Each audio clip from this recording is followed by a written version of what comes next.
अगर आप भी चाहते हैं बारबेक्यू स्टीम के साथ मज़ेदार से लच्छेदार शामी कबाब बनाना, तो डेफ़िनेटली ये वीडियो सिर्फ़ और सिर्फ आपके लिए है।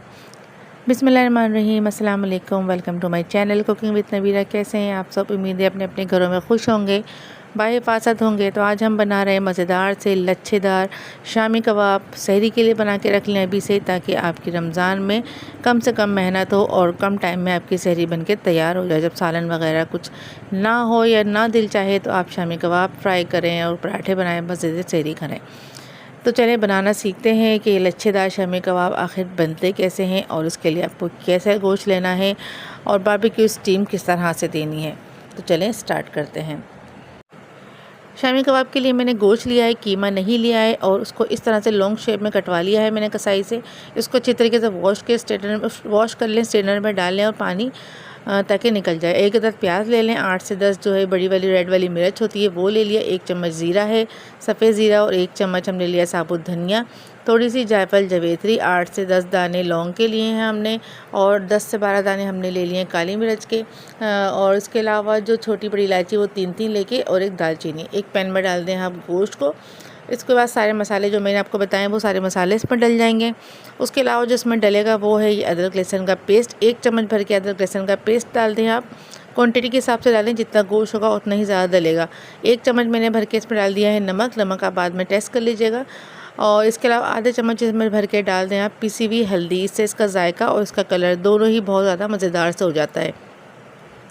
इसमें डाल देना है पानी मैंने सिर्फ़ और सिर्फ 2 गिलास लिया था, ज़्यादा पानी नहीं लिया है। ये बता दूँ मैं आपको, हाफ़ kg से ज़्यादा मेरा गोश्त है और मैंने उसमें 2 गिलास पानी डाले हैं।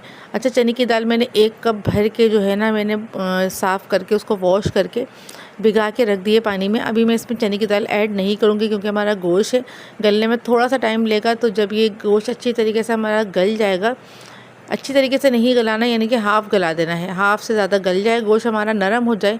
उसके बाद हमें जो चने की दाल हमारी भिगो के रखी हुई थी, जितना टाइम हमने गोश्त को गलाने में लगाया उतना टाइम हमारी दाल भीग गई थी।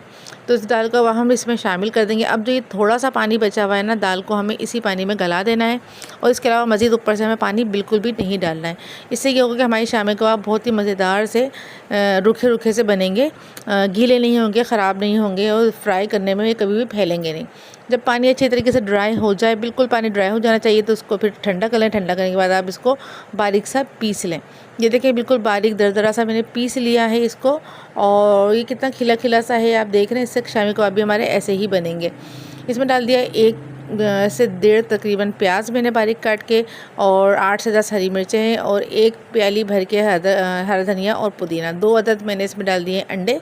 जितना रूखा कीमा होगा उतने ही ज़्यादा इसमें अंडे शामिल होंगे। इनको अच्छी तरीके से मिक्स करना है। मिक्स करने के लिए अब चम्मच की ज़रूरत बिल्कुल नहीं है मुझे, क्योंकि कबाब वगैरह जो है वो हाथ से ही बहुत ज़्यादा बेहतर मिक्स होते हैं। तो अच्छी तरीके से हाथों से मैश करते रहें और उसको मिक्स कर लें। इस स्टेज पे आप इसका नमक वगैरह चेक कर सकते हैं।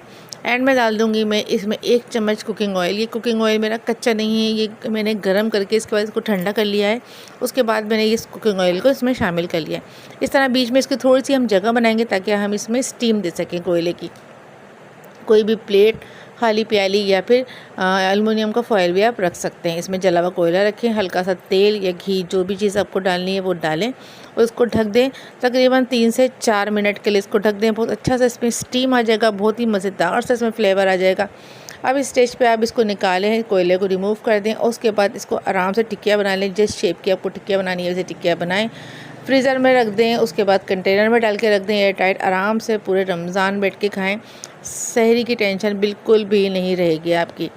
ठीक हो गया। अब मरहला आता है इसको फ्राई करने का। तो फ्राई हम आज इसको फ्राई पैन में बिल्कुल भी नहीं करेंगे। आज हम रेस्टोरेंट स्टाइल का बना रहे हैं। तो आपने देखा होगा होटलों में, रेस्टोरेंट्स में जो कबाब वगैरह फ्राई होते हैं वो तवे पे होते हैं, और तवे पे अलग ही जायका आता है। तो आज हम फ्राई करेंगे तवे पे कबाब को।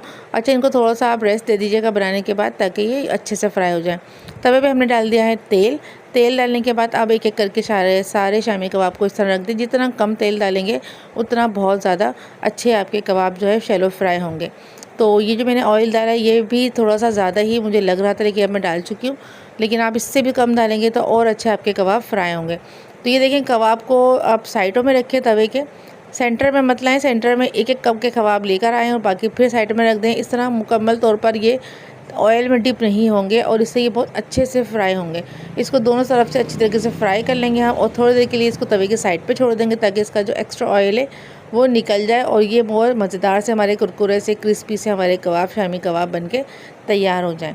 तो सारे वीडियो पसंद आ रही है तो उसको लाइक करें, शेयर करें, कमेंट सेक्शन में आके लाजमी बताया करें। और जो लोग न्यू हैं, जिन्होंने मेरे चैनल को सब्सक्राइब नहीं किया, जो फर्स्ट टाइम देख रहे हैं, तो प्लीज़ आपसे रिक्वेस्ट है मेरे चैनल को सब्सक्राइब करें, बेल आइकन को लाजमी थम करिएगा ताकि मेरी न्यू आने वाली वीडियोस आप तक पहुंच सकें। तो इजाज़त दीजिए मुझे, अल्लाह हाफिज़।